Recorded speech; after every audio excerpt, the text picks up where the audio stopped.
utaragiye ku ishuri nawe ashobora kuba kuyobora abandi agatsinda k'abantu 15 warangije secondaire nko mu bwubatsi ashobora kuba gapita noneho urangije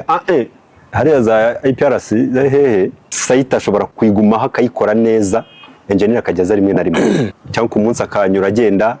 masters ushobora kuba ufite projet imusanze Huye na za Rwamagana ugenda unyurayo none ubwo urumva docteur we abo bantu bose baba bakora ariko impapuro zose banditse bakoze bashyiraho izina ry'umuntu udahari gusa